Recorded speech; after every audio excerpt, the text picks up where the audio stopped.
Bismillahirrahmanirrahim. Assalamualaikum warahmatullahi wabarakatuh.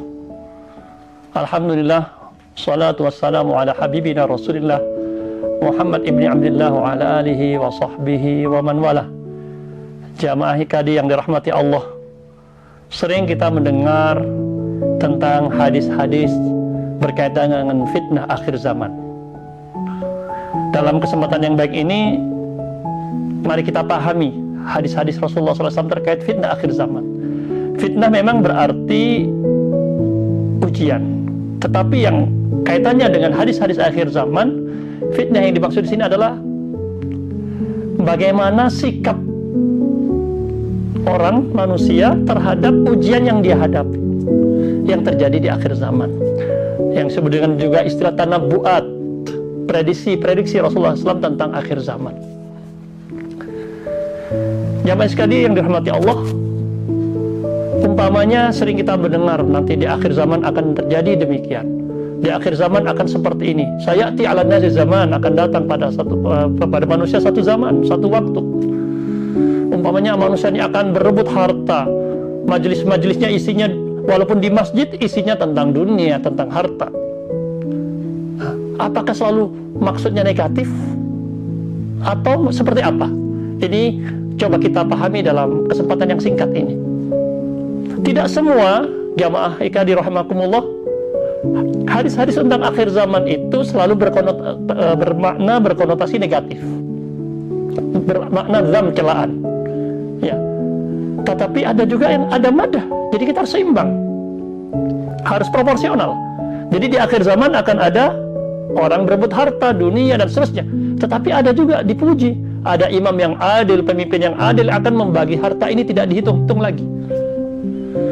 Nanti di akhir zaman, umat ini akan menjadi lemah, terpecah belah, dikuasai musuh dan seterusnya. Ya. Itu ya negatif. Tetapi di sisi lain juga ada, di akhir zaman akan turun Imam Mahdi, akan turun Nabi Isa yang akan memenuhi bumi ini dengan keadilan, dengan kedamaian. Artinya, sekali lagi memahami hadis-hadis akhir zaman tidak selalu berkonotasi negatif. Siapa yang menyikapinya dengan salah jadi negatif dan itu yang dicela. Yang menyikapinya dengan benar, ujiannya itu, maka dia akan terpuji. Ya, karena itu tidak selalu akhir zaman itu negatif, tapi bagaimana penyikapannya, itulah yang dimaksud dengan kita memahami hadis akhir zaman dengan tepat. Dan yang penting lagi ada nisbiyah, ada bukan satu yang pasti begitu ya, terutama terkait ukuran waktunya, terkait peristiwanya, kita tidak bisa memastikan. Jamaah sekalian, jamaah IKADI rahimakumullah, tidak bisa kita pastikan, oh hadis ini untuk kejadian ini plek, tidak bisa seperti itu. Maka mari kita pahami hadis-hadis fitnah akhir zaman ini dengan cara yang tepat, dengan proporsional.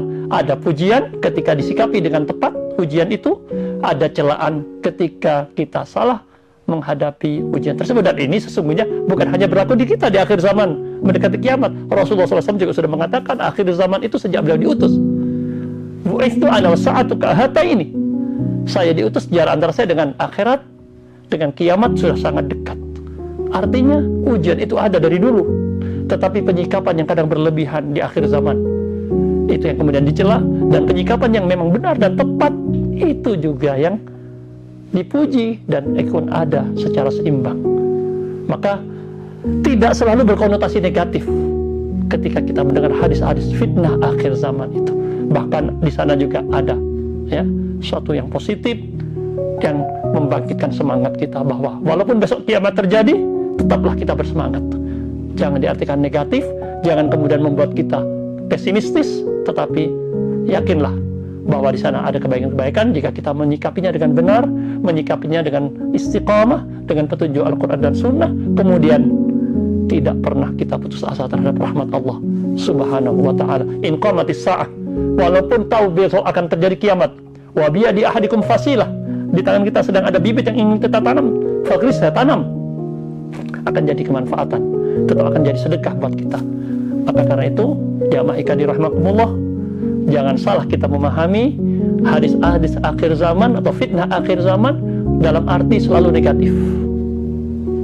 Tidak selalu negatif kalau kita pahami secara proporsional dan tidak boleh dipahami secara fatalistik, kemudian kita menjadi tidak bersemangat, putus harapan ya terhadap nikmat-nikmat, terhadap harapan-harapan yang telah Allah janjikan untuk kita kaum beriman. Wallahu taala alam. Mudah-mudahan kita dapat memahami hadis-hadis akhir zaman dengan objektif, proporsional, dan tetap penuh optimistis. Demikian jamaah IKD rahimakumullah. Mudah-mudahan kita mendapatkan keberkahan dan petunjuk dari Allah Subhanahu wa taala, sehingga tidak salah memahami hadis-hadis akhir zaman, dan kita bisa ya memahaminya dengan tepat, sampai kemudian bisa menyikapi dan melaksanakan hadis-hadis ini dengan tepat sekali lagi, sehingga benar-benar kita menjadi orang-orang yang betul-betul mengikuti sunnah Rasulullah sallallahu alaihi wasallam. Aqulu qouli hadza wa jazakumullah. Assalamualaikum warahmatullahi wabarakatuh.